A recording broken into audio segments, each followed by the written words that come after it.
दोस्तों नमस्कार। राजनीति और अर्थव्यवस्था का घालमेल अगर कीजिएगा तो उसमें से कोई एक डूबा तो दूसरे का डूबना तय है। और यही संकट मौजूदा वक्त में अडानी कांड के बाद भारत में उभर कर आ गया है। भारत की अर्थव्यवस्था अगर शेयर बाजार के बुलबुले पर टिकी हुई थी और बुलबुला अगर फूटा है तो भारत की राजनीति भी डामाडोल हो सकती है। और जो राजनीतिक सपने 5 ट्रिलियन तक के दिखलाए गए और उसी अवस्था में भारत के एक के बाद एक बजट को जब रखा गया तो संकट उस इकोनॉमी का है जिस इकोनॉमी को इंतजार दुनिया भर से पैसे के निवेश का होता है। तो क्या दुनिया भर के भीतर अडानी कांड का संदेश इतना बड़ा जा चुका है जहां पर कोई अब पैसा अडानी ग्रुप पर लगाने को तैयार नहीं, या जिसके पास जो भी शेयर है वह बेच रहा है? दुनिया भर के भीतर यह सवाल कहीं बड़ा हो चला है कि दरअसल अडानी ग्रुप शेयर बाजार से जो वैल्यूएशन करता था उस पर हिडेनबर्ग की जब रिपोर्ट आई तो उसके बाद भारत की राजनीतिक सत्ता ने उस पर खामोशी क्यों बरत रखी है। और शायद प्रधानमंत्री की खामोशी के बीच पहली बार सुप्रीम कोर्ट ने आज निवेशकों को लेकर चिंता जताई। हालांकि हिडेनबर्ग और सरकार को लेकर उसने खामोशी ही बरती।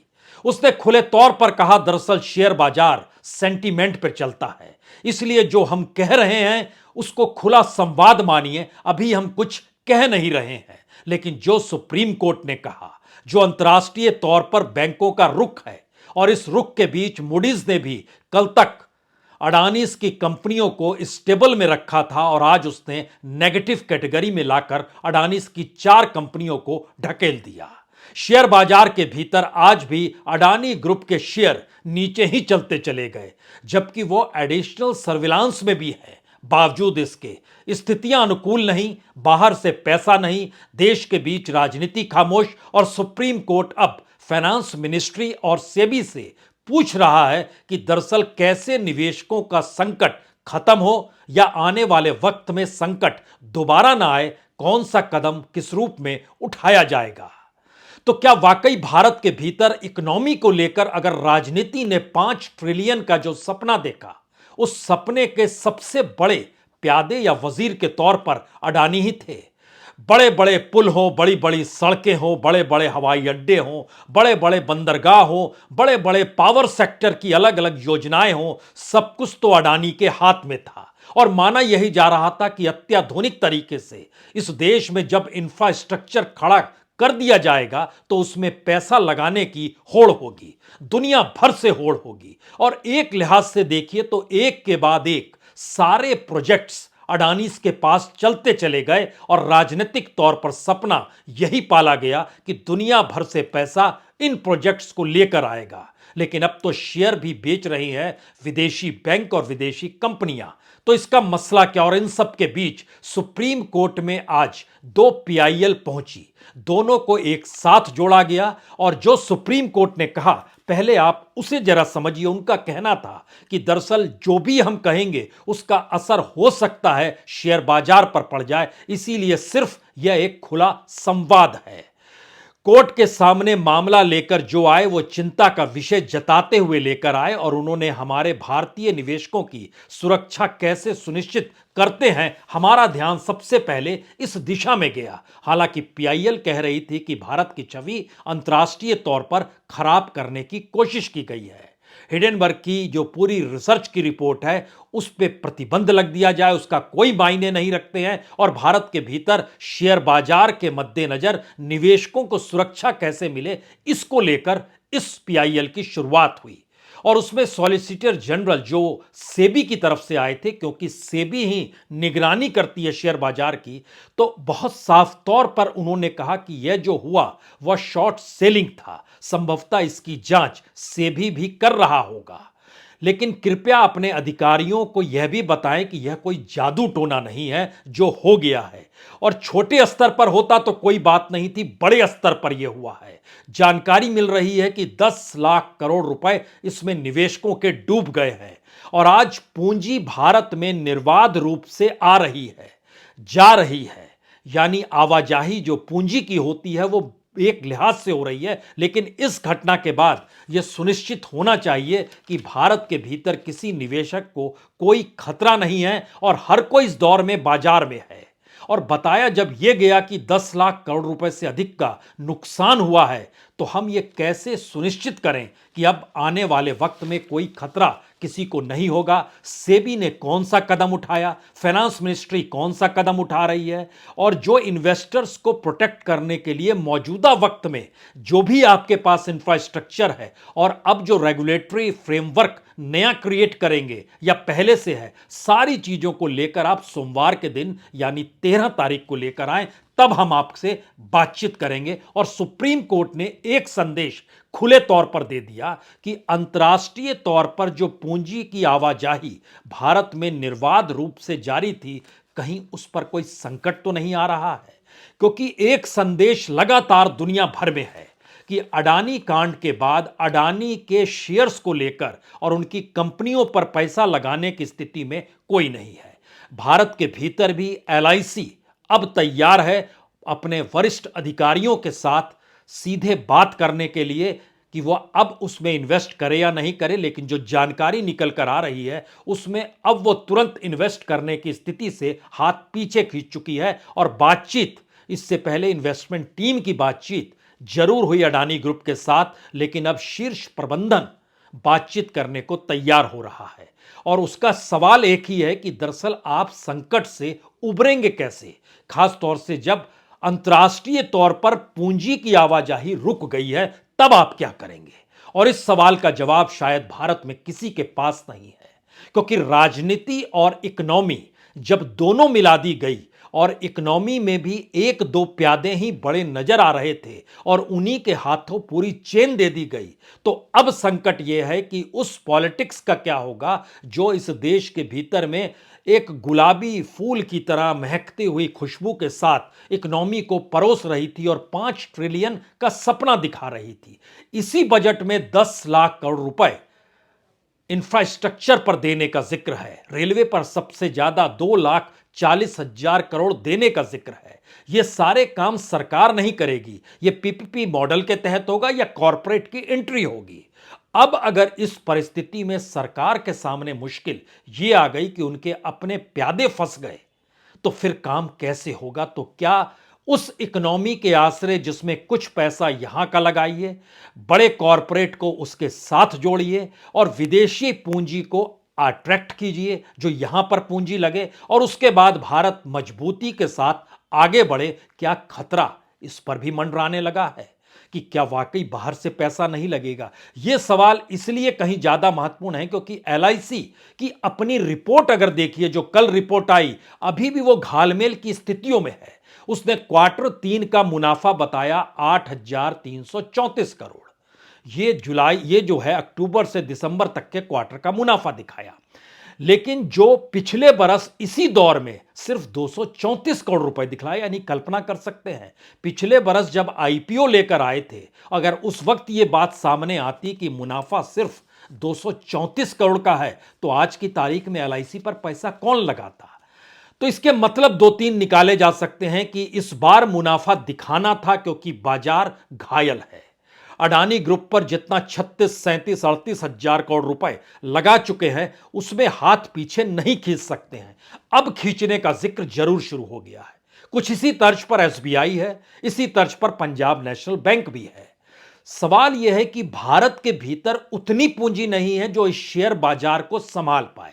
सवाल यह है कि भारत के भीतर इतनी पूंजी भारत के बैंकों के पास भी नहीं है कि वो फ्री ऑफ कॉस्ट या 1-2% के आधार पर कर्ज देना शुरू कर दे, जो कि अंतर्राष्ट्रीय बैंक देने को तैयार है। और अंतर्राष्ट्रीय बैंक अगर रोक लगा रहे हैं, तो फिर यह मुश्किल घड़ी शायद अडानी ग्रुप के लिए है, शायद भारत की इकोनॉमी जो अडानी ग्रुप पर टिकी हुई थी उसको लेकर है, और शायद ये सारी प्रक्रिया शेयर बाजार को प्रभावित करती है। और वो लाखों करोड़ निवेशक जो शेयर बाजार से जुड़े हैं, उन पर भी यह संकट है। तो एक अंतर्राष्ट्रीय दबाव हिडेनबर्ग रिसर्च का नहीं, बल्कि उस पूंजी का जो भारत में आवाजाही जिसकी हो रही थी उसको लेकर खड़ा हो गया। यह पहला बड़ा सवाल है। और इन सब के बीच नॉर्वे की जो सॉवेरियन फंड जो sovereign fund Norges bank investment management है, उसने अडानी समूह में निवेश की गई अपनी पूरी पूंजी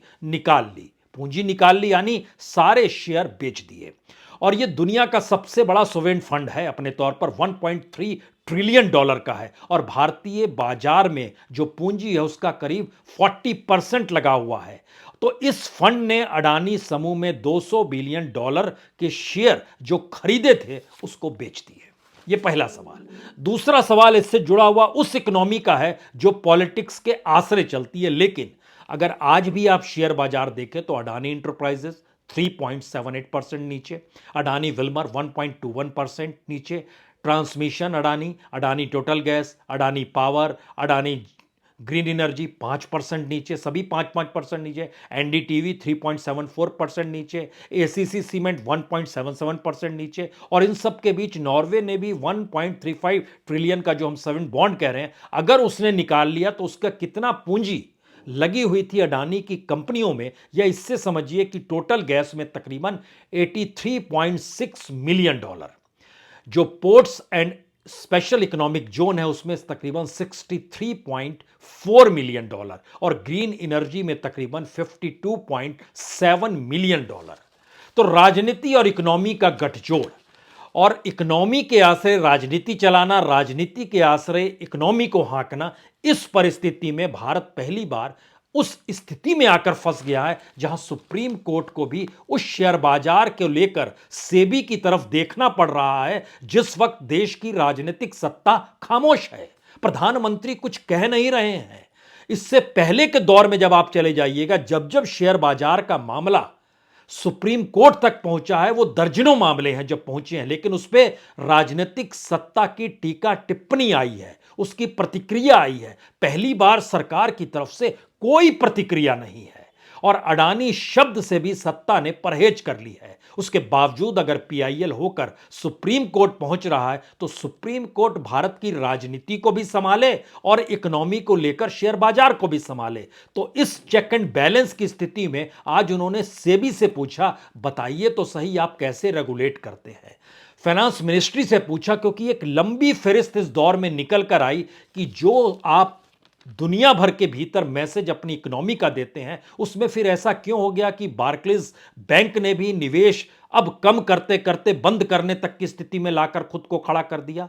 तो दुनिया के बड़े निवेशकों ने अगर चिंता जताई और अडानी समूह में निवेश करने को लेकर हाथ पीछे कर रहे हैं, और उसमें 9 बड़े विदेशी बैंक हैं, तकरीबन 5.25 अरब डॉलर का कर्ज दिया हुआ है इन्होंने अडानी समूह को। अब उस कर्ज को इन्हें लौटाना है, वो कोई पैसा लेने को तैयार, लगाने को तैयार नहीं, जो शेयर खरीदे तो उसको बेचने की स्थिति में आ गए। तो इस परिस्थिति के बीच सुप्रीम कोर्ट अब अगर हस्तक्षेप कर रहा है तो उसको कई चीजों को बैलेंस करना है, और शायद इसीलिए एक साथ, हालांकि फाइनेंस मिनिस्ट्री को ने उसको सेबी को सिर्फ कहना था, लेकिन अटॉर्नी जनरल से उन्होंने बहुत साफ तौर पर कहा कि हमारे पास पूरी जानकारी दोनों तरफ से आने दीजिए, फिर इस पर बात होगी। और ध्यान दीजिए, अगर दुनिया के बारे में हम जिक्र कर रहे हैं तो जापान का MUFG जो है, या फिर सिटी बैंक का जिक्र, या जेपी मॉर्गन का जिक्र, या स्टैंडर्ड चार्टर्ड का जिक्र, या क्रेडिट स्विस का जिक्र, डाउ जोन्स का जिक्र, S&P जो कमोडिस की तर्ज पे जो रेटिंग कंपनी है, मोडिस ने तो नेगेटिव कर दिया, S&P ने पहले ही सवाल खड़े कर दिए थे।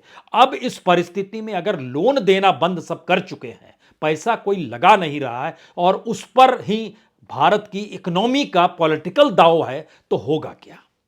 यह पहली बार भारत के भीतर की एक नई स्थिति विकसित हुई है जो इससे पहले नहीं थी, क्योंकि राजनीति अपने आप को दूर रखती थी। वो हर्षद मेहता कांड हो या केतन पारिक कांड हो, राजनीति ने हमजोली नहीं की, और राजनीति में सत्ता ने खुले तौर पर कहा जांच होनी है तो होनी चाहिए, लेकिन यहां तो नाम भी नहीं लिया जा रहा है। और इन सब के बीच सुप्रीम कोर्ट में मामला पहुंच रहा है, वो कौन पहुंचा रहा है, कैसे पहुंचा रहा है, रास्ता किधर जाएगा, इस पर अभी मुश्किल सवाल यह है कि अंतर्राष्ट्रीय तौर पर पूंजी आना अगर भारत में बंद हो गया, और भारत के हर प्रोजेक्ट को लेकर जिसमें उन कॉरपोरेट्स की भूमिका हो, जो कॉरपोरेट के पास हर का एनओसी है, हर के पास बिड जीती हुई है, तो फिर पैसा कौन लगाएगा? और कोई भी प्रोजेक्ट अगर अटकना शुरू हो जाएगा तो एक लंबी फहरिस्त है, और इसके ठीक समानांतर दुनिया के दूसरे देशों में भी तो एक पहचान भारत की इकोनॉमी की है और भारत के कॉरपोरेट की है। मसलन पोर्ट्स का जिक्र आप करेंगे तो इसराइल का जिक्र करेंगे, श्रीलंका का जिक्र करेंगे जहां अडानीज पहुंचे हुए थे, जब आप माइन का जिक्र करेंगे तो आप ऑस्ट्रेलिया का जिक्र करेंगे, इंडोनेशिया का जिक्र करेंगे। जब आप पूंजी के आने का जिक्र करेंगे तो देखिए जो ग्रीन हाइड्रोजन बनाने का जिक्र था उसमें फ्रांस ने लगभग $4 बिलियन जो दिया हुआ था उसको रोक दिया। इसी तरीके से यूएई की तरफ से भी पैसा लगाया गया है। अब सवाल सबसे बड़ा यह है कि अगर इसमें डील सरकार के जरिए हो रही थी, जो सवाल पार्लियामेंट में उठा बांग्लादेश को लेकर, श्रीलंका को लेकर, कि सरकारी स्तर पर यह डील अडानीज के अनुकूल कराई गई और दुनिया के अलग अलग देशों में डील, दुनिया के अलग अलग देशों के बैंकों और बड़े बैंकों से लगातार लोन मिलना लाना, यह क्यों संभव था और किसी दूसरी कंपनी के लिए क्यों संभव नहीं था? बड़ी बात यह है कि जब आप सत्ता के करीब होते हैं तो अंतर्राष्ट्रीय तौर पर यह मैसेज होता है, और अंतर्राष्ट्रीय तौर पर यह मैसेज बड़ा खुला हुआ था, क्योंकि कई दौरों में, कई मीटिंगों में, चाहे वो G20 की हो, चाहे दावोस में हो रही हो, चाहे ऑस्ट्रेलिया में हो रही हो, तमाम जगहों पर देखिएगा तो भारत के कॉरपोरेट पहुंचते हैं और उसमें अडानी समूह इस दौर में प्रमुखता के साथ उभर रहा था। और यह दुनिया भर में मैसेज था कि भारत की राजनीतिक सत्ता अभी हारेगी नहीं, चुनाव भारत के भीतर नहीं हारेगी। बड़े लोकप्रिय हैं प्रधानमंत्री मोदी, लेकिन सवाल था कि वह पूंजी डूबेगी या बचेगी, और अगर वैल्यूशन ही गलत हुआ है तो उस वैल्यूशन गलत के आसरे हम भारत के बाजार से मुनाफा कैसे कमा सकते हैं? और जिस दिन भारत के भीतर में राजनीति ने उस इकोनॉमी को हथियार बना लिया और उस इकोनॉमी को धराशायी करने के लिए भारत के भीतर डेमोक्रेसी अगर जाग गई, तब क्या होगा? तो इसीलिए दुनिया भर के भीतर सवाल है, पूंजी लगाएं या ना लगाएं, अब लोन दें या ना दें, जो शेयर खरीदे हैं उसको रखें या बेच दें। और इन सब के बीच जहां जहां लिस्टिंग्स है, चाहे वो स्टैंडर्ड चार्टर्ड का हम जिक्र कर रहे हैं, चाहे डाउ जोन्स का जिक्र कर रहे हैं, वहां भी यही मुसीबत। तो इसका मतलब दो तीन बहुत साफ है। पहला मतलब है कि भारत की बढ़ती हुई इकोनॉमी में कॉरपोरेट की भागीदारी और उस कॉरपोरेट को आगे बढ़ाने को लेकर राजनीतिक सत्ता की यारी, इन दोनों की परिस्थितियों ने एक ऐसा माहौल बना दिया जहां राजनीति चुनाव जीतेगी, इकोनॉमी लगातार अपने नेटवर्थ को बढ़ाएगी और भारत पांचवीं अर्थव्यवस्था क्या कल चौथी अर्थव्यवस्था हो जाए, लेकिन भारत के भीतर के लोगों का सवाल गायब होगा। तो यह एक नई परिस्थिति उभरकर खुलकर सामने आ गई जिस पर राजनीतिक सत्ता ने खामोशी बरती है। तो दुनिया के भीतर एक सवाल है कि हम तो पैसा इसलिए दे रहे थे क्योंकि यह ग्रुप आगे बढ़ रहा था, हम पैसा इसलिए लगा रहे थे क्योंकि सरकार की विश्वस्त भी थी और सरकार को उस पर भरोसा भी था। लेकिन नई परिस्थिति में ऐसा लगता है कि जब शेयर बाजार में निवेशकों का भरोसा डोल गया, कोई पैसा लगाने को तैयार नहीं, तो चीजें डेवलप कैसे होंगी? और कोई भी प्रोजेक्ट को डेवलप करने के लिए हम पूंजी फिर क्यों लगाएंगे? और उससे जब मुनाफा लेने का जिक्र होगा, जो आपको 1-2% पे हम जब लोन दे देते हैं, और दुनिया के बाजार में 1-2% पे ही लोन मिलता है, ये हर कोई जानता है, तो भारत के भीतर के बैंकों पर आश्रित होकर या कि पूंजी पर आश्रित होकर आप कोई प्रोजेक्ट पूरा कर नहीं सकते हैं जब आप खुद को बहुराष्ट्रीय कॉरपोरेट के रूप में पहचान दे चुके हों। और यही स्थिति हुई है जिन 9 बैंकों के सामने मुश्किल है। अब सवाल दूसरा नया निकल कर आया कि जो कर्ज है अडानी ग्रुप पर, वह जीडीपी का लगभग 1% हो चला है। और इन सब के बीच जो ऑफेंसिव शेल इंटाइटीज जो टैक्स हेवन जुरिडिक्शन के दायरे में आती है, जिसमें मॉरिशस का जिक्र होता है, जिसमें यूएई का जिक्र होता है, जिसमें कैरेबियन आइलैंड्स का जिक्र होता है, अगर वो लिस्टेड कंपनियों के साथ जुड़कर ये बिजनेस कर रही है तो इसका मतलब है कि पूरी इकोनॉमी उस ब्लैक मनी पर तो आश्रित नहीं है जिस ब्लैक मनी को लेकर दुनिया भर में सवाल खड़े हो रहे हैं और सरकार ने खामोशी बरत ली। तो क्या ये एक नई परिस्थिति थी?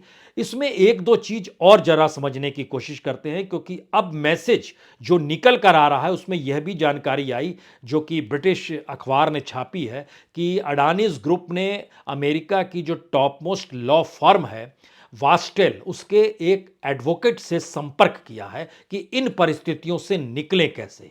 जो वास्टेल है वो पूरा वास्टेल, लिप्टन, रॉसन एंड कर्ट्स का नाम पे जाना जाता है। और जब इस पे ध्यान दीजिएगा तो 2022 में एलोन मस्क भी जब ट्विटर के साथ फंसे थे तो इसी कंपनी ने उनके मामले को संभाला था। तो क्या अब लड़ाई लड़ने की तैयारी कर रहे हैं अडानीज या राय मशविरा कर रहे हैं? क्योंकि अभी तक ऑफिशियली उन्होंने अनाउंस नहीं किया, यह ब्रिटिश अखबार की एक रिपोर्ट भर है।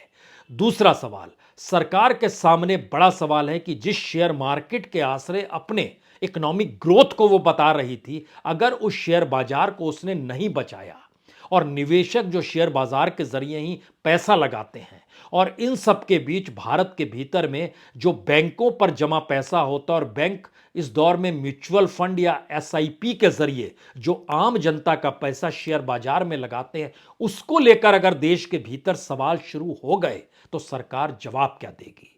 सुप्रीम कोर्ट एक लिहाज से कर्टन की स्थिति में खुद को लाकर खड़ा कर रहा है, जहां वो जान रहा है कि दरअसल इस देश के भीतर में अगर ऐसी परिस्थिति पैदा हुई है तो जाहिर है कोई भी सवाल करेगा कि अच्छा कॉर्पोरेट अफेयर मिनिस्ट्री क्या कर रही है, अच्छा सीबीआई क्या कर रही है, ईडी क्या कर रहा है, आईटी क्या कर रहा है, फाइनेंस मिनिस्ट्री ही क्या कर रही है और सरकार कुछ कह क्यों नहीं रही है, और इन सब के बीच जो पब्लिक सेक्टर्स हैं उनकी जो स्थिति नाजुक हो रही है उसको लेकर कोई सवाल क्यों नहीं कर रहा है। तो यह नई परिस्थिति दूसरे नंबर पर डेवलप हुई। और तीसरी पॉलिसी, भारत की इकोनॉमी और भारत की पॉलिटिक्स का जो घालमेल है, उसमें जो प्लेयर्स हैं इस देश में इकोनॉमिक एस्पेक्ट को संभाले हुए, अगर उनको राजनीतिक तौर पर लगातार पनाह दी जा रही है, और जिक्र इस बात का है कि कोई नाम तक ना ले और 2 दिनों तक 1.5-1.5 घंटे लोकसभा और राज्यसभा का भाषण जब पूरे देश ने सुन लिया और पार्लियामेंट के भीतर जो शोर हो रहा है उसको भी सुन लिया, जो सवाल उठे उसको भी जान लिया, और उस पार्लियामेंट की चलती हुई पार्लियामेंट के भीतर आज प्रधानमंत्री लखनऊ और मुंबई में अलग अलग तरीके से योजनाओं का उद्घाटन, कहीं पर वंदे मातरम को हरी झंडी दिखा रहे हैं, कहीं पर निवेशकों को लुभा रहे हैं। यानी एक तरफ यूपी का जिक्र है, दूसरी तरफ महाराष्ट्र का जिक्र है। और कांग्रेस के अध्यक्ष मल्लिकार्जुन खड़गे पार्लियामेंट से निकलकर 2:30 बजे प्रेस कॉन्फ्रेंस करते हैं और बताते हैं कि मैंने क्या गलत किया अगर अडानी का नाम लिया और उनके हेरफेर की जानकारी दी। तो ध्यान दीजिए, पार्लियामेंट का महत्व, पार्लियामेंट जब चल रही है उसी वक्त ना सत्ता पक्ष ना विपक्ष की सबसे बड़ी पार्टी दोनों महत्व नहीं दे रहे हैं। तो पार्लियामेंट तो यूं ही इस अडानी कांड में स्वाहा हो गई। उसके बाद जो पब्लिक सेक्टर है उसके भीतर से भी अभी आवाज सिर्फ इतनी आई, हम बातचीत करेंगे, संवाद करेंगे। जो रेगुलेटर्स हैं, जो सेबी कह रही है, उसने भी कहा हम बातचीत करेंगे, और सुप्रीम कोर्ट ने भी अपने तौर पर कहा मंडे तक हमको बताइए। तो क्या अडानी कांड इस देश के भीतर में राजनीति के उस ताने बाने से जुड़ गया है जहां अडानी का डूबना भारत की सत्ताधारी राजनीतिक पार्टी का डूबना तो नहीं हो जाएगा?